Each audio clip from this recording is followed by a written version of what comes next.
Trendy বুলছন দালালচিট চেনেলত আপোনালোক সকলোকে স্বাগতম জনাইছোঁ। এই ভিডিঅ'টোত আমি লাষ্ট 1 ইয়াৰত নিফটি কেনেকুৱা পাৰফৰ্ম কৰিলে, লগতে আপোনালোকৰ পোৰ্টফলিঅ কেনেকুৱা পাৰফৰ্ম কৰিলে, আৰু নিফটি কিমান হাই ল' লগালে আৰু শেষত কিমানৰ ক্লজিং হ'ল, এই সকলো কথা আমি বিতংভাৱে আলোচনা কৰিম। আৰু শেষত আপোনালোকৰ নিজৰ পোৰ্টফলিঅ'ৰ লগত নিফটি কম্পেয়াৰ কৰি চাব পাৰিব, আৰু কিমান আপোনাৰ পোৰ্টফলিঅ ডাউন হ'ল আৰু কিমান আপোনাৰ পোৰ্টফলিঅ প্ৰফিট হ'ল, এই সকলো কথা আপুনি গম পাব। গতিকে ভিডিঅ'টো শেষলৈকে চাব বুলি আশা কৰিলোঁ, আৰু ভিডিঅ'টো নিশ্চয় আপোনালোকে ভাল পাব।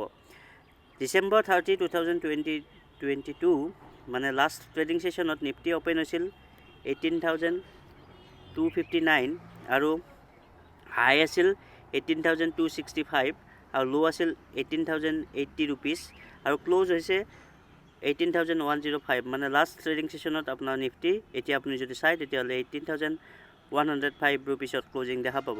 আৰু এই ডাটাটো যদি আমি লাষ্ট ডিচেম্বৰ 30 মানে 2021ত চাওঁ, তেতিয়াহ'লে নিফটি তেতিয়া আছিল 17,221 আৰু হাই আছিল 265 আৰু ল' আছিল 17,146 ৰুপিজ আৰু ক্ল'জ হৈছিল 17,203।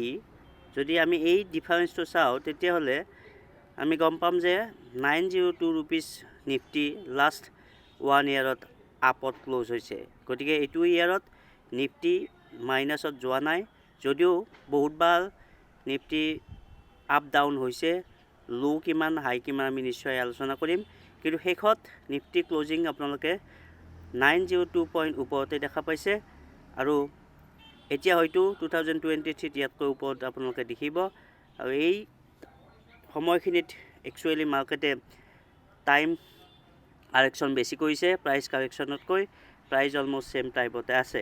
গতিকে আমি যদি নিফটিৰ চাৰ্ট চাওঁ লাষ্ট 1 ইয়াৰত, তেতিয়াহ'লে দেখা পাম যে ল' আছিল 15,183 ৰুপিজ আৰু সেই সময়ছোৱাত হাই আছিল 18,887 ৰুপিজ। গতিকে হাই আৰু ল' যদি চাওঁ অলমষ্ট আপোনাৰ 4,000 পইণ্ট আপোনালোকে দেখা পাব, কিন্তু শেষত অনলি 902 ৰুপিজতহে নিফটি ক্ল'জিং হৈছে। গতিকে আপ ডাউন বহুতখিনি হৈছিল। আপোনালোকে যদি চাৰ্টটো চাই এইটো চাব আপুনি ল' আৰু এইটো হাই, গতিকে অলমষ্ট 4,000 পইণ্ট নিফটিৰ আপ ডাউন আপোনালোকে দেখিছে। আৰু ইয়াৰ মেইন কাৰণ আপোনালোকে জানেই, ইউক্ৰেইন ৰাছিয়াৰ যুদ্ধ, লগতে মাজে মাজে ক'ভিড, আৰু এতিয়া আকৌ ক'ভিডৰ অকণমান নিউজ আমি দেখা পাইছোঁ। আৰু মেইন ৰিজনটো আছিল ফেড আৰু RBI ৰেট পলিচি। এই সময়ত ফেড আৰু RBI দুটাই ৰেট হাইক কৰিছে, আৰু নেক্সট 23ত আমি আশা কৰিছোঁ শেষৰ ফালে নিফটি হয়তো ভাল পাৰফৰ্ম কৰিব, কাৰণ এতিয়া যিহেতু ফেড আৰু RBI দুটাই ৰেট হাইক কৰিছে, এটা সময়ত নিশ্চয় আকৌ এই ৰেট কমাব, আৰু যেতিয়া কমাব তেতিয়া আকৌ ইয়াৰ পজিটিভ চেণ্টিমেণ্ট ক্ৰিয়েট হ'ব। যিহেতু নিগেটিভ চেণ্টিমেণ্ট ক্ৰিয়েট হৈছে, ছেম ৰিজনত আকৌ যদি তললৈকে আহে ৰেট, নিশ্চয় পজিটিভ চেণ্টিমেণ্ট ক্ৰিয়েট হ'ব।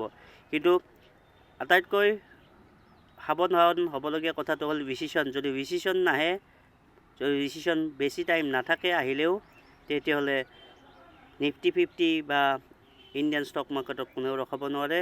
আপোনালোকে হয়তো ভাল বুল ৰান আপোনালোকে দেখা পাব অহা ইয়াৰত, মানে যিটো আজি 1 তাৰিখ। গতিকে আশা কৰিছোঁ আপোনালোক সকলোৱে ভাল হ'ব, আপোনালোকৰ ফাইনেন্সিয়েল কণ্ডিশ্যন ভাল হ'ব, আপোনালোকে নিশ্চয় ৱেল্থ জেনেৰেট কৰিব পাৰিব। গতিকে যদি ফাইনেন্সিয়েল বা ষ্টক মাৰ্কেটৰ বিষয়ে আপোনালোকে জানিব বিচাৰে, তেতিয়াহ'লে ট্ৰেণ্ডি বুলছন দালালচিট ফ'ল' কৰিব, আৰু যিসকলে ছাবস্ক্ৰাইব কৰা নাই ছাবস্ক্ৰাইব কৰি দিব, আৰু আপোনালোকৰ মন্তব্য আমাক কমেণ্ট ছেকশ্যনত জনাব। ধন্যবাদ।